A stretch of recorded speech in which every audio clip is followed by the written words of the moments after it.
Selamat datang di channel Keluarga Pandu, rumah berbagi cerita dan pesan. Ya, sebagaimana ungkapan Bung Karno bahwa ya nasionalisme itu adalah yang lahir dari orang-orang yang mencintai manusia dan kemanusiaan. Bagaimana Pancasila kita lakukan dalam kehidupan kita sehari-hari. Jadi memang pemaknaan Pancasila itu sendiri sampai kita berpindah atas pemaknaan yang tepat itu. Karena saya membayangkan Pancasila seperangkat kebaikan gitu, yang tidak mungkin isinya bisa-bisa orang menggunakan Pancasila untuk membunuh orang hanya gara-gara beda.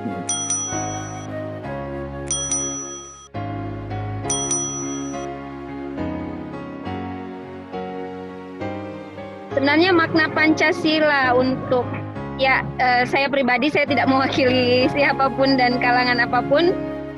Ketika ditanya apa makna Pancasila, bahwa ya Pancasila bukan hanya sekedar simbol, bukan hanya sekedar apa yang ada lambang yang di bajunya Pak Pendeta Jo. bukan yang cuman ada di ruang-ruang kelas itu yang dipajang gambar Garuda apa dan segala macam. Tapi ya bagaimana kita memaknai itu sebagai sebuah landasan kita dalam bermasyarakat, dalam berindonesia pastinya. Bahwa ya sebagaimana ungkapan Bung Karno bahwa ya nasionalisme itu adalah yang lahir dari orang-orang yang mencintai manusia dan kemanusiaan. Dan saya pikir sependek yang saya pahami bahwa Pancasila tidak jauh-jauh dari nilai-nilai kemanusiaan, nilai-nilai ketuhanan.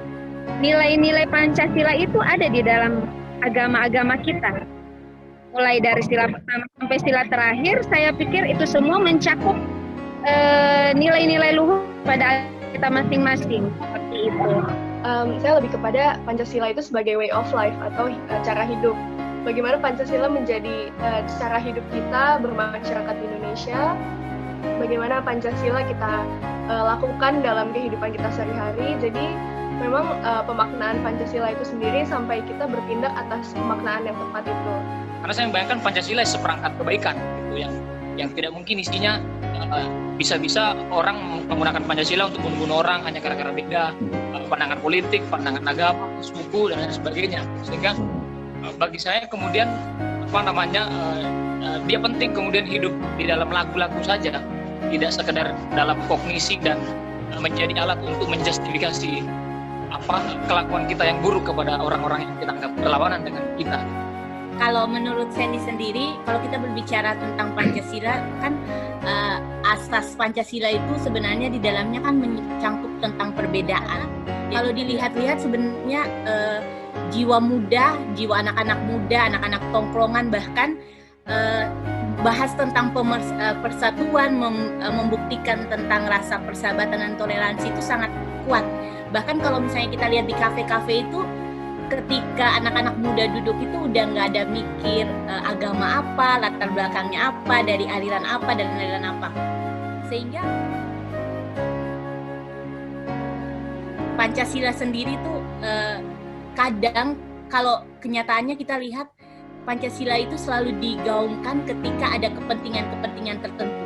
Salah satu contohnya kalau misalnya pemilu atau pilkada gitu, butir-butir Pancasila terutama tentang kerakyatan yang adil dan beradab, kesatuan Indonesia itu benar-benar diangkat di dalam janji-janji mereka yang entah itu dilaksanakan atau tidak. Jadi contoh konkret misalkan di sila pertama ya kita menghormati. Kalau ada paham ketuhanan yang berbeda misalkan, bahkan di dalam agama kita sendiri pun kalau berbeda ya kita hormati, kita hargai, kita berusaha mengenal. Apalagi dengan agama yang lain, ada penghargaan di sana. Penghargaan kebebasan ibadah dan segala macam. Itu salah satu contoh. Jadi kalau aku bilang, menurutku ya pengamalannya mulailah dari lingkungan terkecil kita dan gerakan teman-teman yang lain supaya semuanya juga bergerak mulai dari lingkungannya. Ya kalau kita mau memaksakan semuanya bergerak sama dengan satu tafsiran itu mungkin susah sekali dan itu malah membuat kita berpisah, saya pikir, ketimbang kita akan bergerak bersama. Tapi bahwa kita perlu berjumpa dengan yang lain itu perlu. Jadi dari waktu saya kecil itu bukan untuk eksklusif, tapi kemudian dari situ kita keluar. Pancasila itu digali, bukan diberikan dari atas ke bawah, dari bawah ke atas. Nah disitulah dari diskusi itu, perjumpaan interaktif, kita bisa menemukan mungkin saja Pancasila yang relevan dengan kita milenial hari ini. Jadi ya salah satu misi utama kita dalam gerakan-gerakan lintas iman ini ya tidak lain dan tidak bukan adalah bagaimana menjadikan Pancasila itu sebagai nyatu dengan diri kita, bahwa kita hidup bersama, bahwa diri kita ini adalah Pancasila. Bagaimanapun lelaku kita dan bagaimanapun kita kemudian menanggapi realitas-realitas di luar diri kita, ya sebaiknya lelaku kita ya lelaku Pancasila, seperti itu. Jadi dalam gerakan-gerakan lintas iman, saya pikir bahwa selain daripada menjaga harmoni ini, ya landasannya adalah Pancasila dulu. Pancasila sebagai landasan awal kita, sebagai landasan awal dari pergerakan-pergerakan yang akan kita lakukan dalam gerakan lintas iman ini. Supaya ya memperlihatkan bahwa, menunjukkan bahwa inilah Pancasila. Seperti inilah Pancasila. Menjadikan prioritas itu dari kita, dari diri kita dulu aja, Pak. Karena ya kita ini kan penggeraknya Pancasila, kita kan dari berbagai macam suku, ras, agama dan semua segala macam. Ya kita harus bersatu dan kita harus bersatu dalam menjaga Pancasila, tapi dalam lingkup lintas agama itu sendiri. Dan juga saya mungkin ada cerita sedikit menarik ya Pak Oce ya. Mungkin beberapa waktu yang lalu ketika saya pulang ke Kalimantan gitu, dan saya sempat diomelin nih sama mama ya, sama ayah tiri juga. Mungkin ini bisa jadi jadi pelajaran ya buat semuanya ya. Saya bukannya saya durhaka ya sama orang tua, tapi emang benar. Maksudnya memang benar durhaka? Enggak. Soalnya tapi emang benar durhaka. Oke. Bagaimana ya menjelaskannya? Oke. Lanjut. Jadi saya sempat diceramahin sama orang tua baik ini. Kamu tuh ya Fik, ngapain sih masuk gereja kayak nggak ada gunanya? Lu murtad ya? Lah, lu murtad ya masuk gereja ya? Lu ngapain kesenangan kayak kita agama segala? Kita tuh kan gak apa-apa Fik, kamu tuh toleransi, asal jangan terlalu ikut kegiatan yang kayak nyanyi haleluya gitu. Ya padahal kan enggak. Karena saya ingin menjadi seseorang yang sangat Pancasilais, ya makanya saya mencoba mengaplikasikan tuh dari diri saya, buat diri saya dulu sama untuk impaknya, dan impaknya mungkin ada menuai pro dan kontra. Jadi makanya prioritas itu kan memang tuh wadahnya doang kalau kayak komunitas lintas agama, tapi yang benar paling utama itu adalah dari diri sendiri dulu aja. Soalnya Pancasila tuh semuanya harus diprioritaskan karena sangat penting. Juga satu sila ke sila lainnya itu saling berhubungan. Ketuhanan yang Maha Esa, kita mengakui bahwa kita percaya kepada Tuhan sesuai dengan kepercayaan kita masing-masing. Lalu kita menghidupi kepercayaan kita itu dengan nilai kedua, yaitu kemanusiaan yang adil dan beradab. Lalu kita setelah mengasihi sesama manusia, kita menghormati satu sama lain menuju kepada persatuan Indonesia. Itu bagi saya tidak ada yang tidak diprioritaskan, semua harus diprioritaskan. Nah, lalu sila mana yang kira-kira sulit untuk dilakukan saat ini? Menurut saya yaitu sila kelima, yaitu keadilan sosial bagi seluruh rakyat Indonesia. Nggak usah jauh-jauh karena kita hidup di zaman milenial, serba digital, maka kita ke dunia sosial media aja. Kita di sini adalah para pengguna media sosial. Kalau dibuat candaan ya, sebuah plesetan, kebutuhan manusia zaman sekarang tuh yang primer itu nggak cuma pangan, sandang, papan, tapi juga tambahannya itu colokan dan juga kuota. Internet itu harus ada sekarang itu, apalagi di masa pandemi sekarang, apa-apa harus online. Di media sosial pun nilai Pancasila pun juga ada di situ. Kelima sila ini saling terkait, dia nggak hidup sendiri. Nah, tapi saya punya kemanusiaan yang adil dan beradab. Kenapa? Pertama, saya sendiri masih bingung dengan arti apa sih kemanusiaan itu sendiri. Bagaimana kita memperlakukan manusia sebagai manusia. Sila kedua, kemanusiaan adil dan beradab ini bagi saya sulit sekali dan mungkin jadi problematika yang begitu panjang ya Pak, bahkan mungkin bagi dunia bukan hanya bagi Indonesia. Apalagi di tengah keberagaman Indonesia ini kita harus memandang setiap pribadi itu juga sebagai manusia, entah sukunya apa, rasanya apa, agamanya apa. Kita berusaha untuk memperlakukan mereka, memandang mereka dan mengakui eksistensinya sebagai manusia. Oh, yang paling riskan sekarang itu sila ketiga, Pak. Oh, sila ketiga. Sila ketiga. Oke. Persatuan Indonesia. Karena balik lagi kata Yosef, kita sekarang di dunia medsos, dunia sosial yang tanpa batas ruang dan waktu, maka media sosial bisa memisahkan. Itu sangat cepat. Apalagi yang mini itu adalah kita. Selebihnya keluarga, kemudian baru tetangga, baru lebih luas dan lebih luas. Yang paling penting, yang paling harus menjadi dasar dari kesadaran, kita harus bergerak untuk memperjuangkan Pancasila itu adalah nilai kemanusiaan.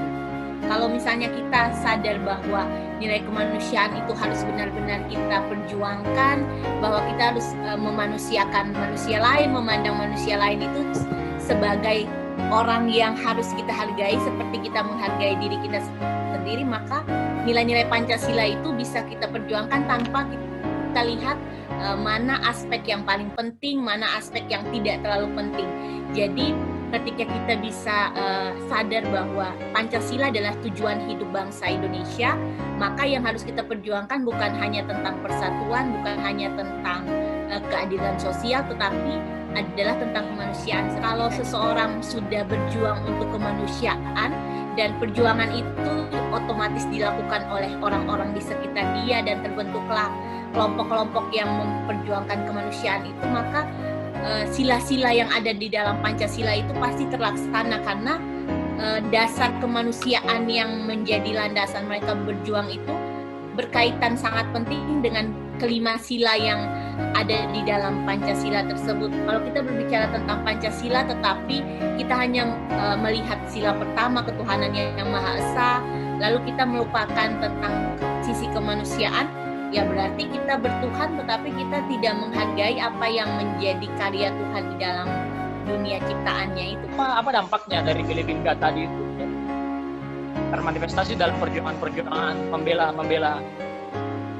manusia sendiri, gitu, membela Tuhan, tapi dengan melalui ciptaannya. Dan menurut saya yang penting anak-anak muda juga lakukan hari ini misalnya adalah yang mengisi kekosongan itu, gitu, memulai kemudian mengimplementasikan berpikir adil hingga kemudian bertindak adil kepada sekitarnya, gitu. Karena tidak mungkin berharap pada satu hal-hal yang besar di luar diri kita, gitu. Bagaimana kemudian demokrasi memperjuangkan itu, bagaimana demokrasi juga menyediakan kesetaraan, demokrasi menyediakan kemudian mestinya keadilan. Cuma hari ini ya demokrasi hanya satu topeng saja, kemudian untuk mungkin oligarki kekuasaan atau mayoritarisme dan lain sebagainya, gitu. Itu yang menurut saya mesti lumayan bermasalah. Pancasila itu sila kedua sampai dengan kelima itu adalah konsekuensi logis daripada ketuhanan yang Maha Esa. Kita tidak bisa menegasikan hanya karena kita bertuhan kemudian menegasi bahwa kita adalah manusia yang harus adil dan beradab itu. Nah, sekarang fenomenanya adalah kebanyakan orang hanya berfokus kepada sila pertama ini kemudian menegasi 4 sila setelahnya. Bahwa seolah-olah hanya sila pertama yang paling utama, padahal sila pertama ini ditopang oleh 4 sila setelahnya. Ketika 4 sila setelahnya ini tidak dilakukan dengan baik, maka kemudian sila pertama ini menjadi hanya sekedar tulisan, menjadi hanya sekedar nama saja tanpa ada arti apa-apa. Bahwa di samping kamu beribadah, kamu jangan lupa bahwa kamu ini manusia. Di samping kamu menyembah Tuhan, kamu adalah makhluk sosial yang memerlukan satu sama lain. Dan kata mayoritas dan minoritas itu mungkin harus mulai dikurangi menggunakannya, dan pemahaman kita tentang mayoritas dan minoritas itu benar-benar harus dimaknai dengan benar. Jangan akseptansi adalah nilai di atas toleransi. Saatnya kita menerima, bukan lagi mentolerir apa-apapun karena tidak ada yang salah dari siapapun diri kita. Kita hanya perlu menerima dengan lapang dada bahwa kita semua adalah manusia, bentuk cipta Tuhan yang penuh kasih dan penuh sayang. Terima kasih.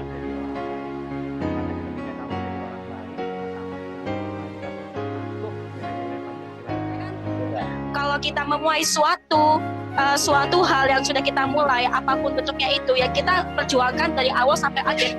Begitulah kita sebagai seorang pegiat lintas agama itu, apa yang kita perjuangkan atas nilai-nilai dasar dan nilai kemanusiaan dan terkenal dan nilai Pancasila itu harus kita perjuangkan sampai akhir, mau dalam bentuk apapun. Saya mengibaratkan Pancasila itu seperti baterai sebuah HP. Tidak ada gunanya HP dengan harga yang menyerupai motor, kamera 12 megapiksel, speknya bagus, tetapi baterainya tidak ada, percuma. Begitu juga dengan hidup kita tanpa Pancasila. Kita tidak ada gunanya memiliki kemampuan, kita memiliki kecerdasan yang sangat tinggi, tetapi kita tidak memiliki arah yang jelas. Kita bahkan tidak tahu untuk apa kita hidup berbangsa dan bernegara di negara Kesatuan Republik Indonesia tercinta kita ini. Jadi hidupilah Pancasila dan amalkan terus dalam kehidupan kita sehari-hari. Saya sedang bayangkan apa namanya Pancasila menjadi sebuah kata kerja yang tiap hari kita lakukan. Kerja-kerja teman-teman muda selanjutnya adalah kerja-kerja yang memang selain mengisi kemerdekaan, yang menggerakkan Pancasila, yang tidak sekedar pajangan di dinding-dinding sekolah. Daya magis atau kesaktian Pancasila terwujud dalam pemaknaan kita dan juga tindakan serta perjuangan kita atas pemaknaan tersebut. Yang berbeda-beda bisa berjumpa sekarang, bisa diskusi dan enak, itu pun Pancasila. Jadi Pancasila itu titik temu kita, titik tumpu kita, dan titik tuju kita yang terus-menerus harus kita perjuangkan.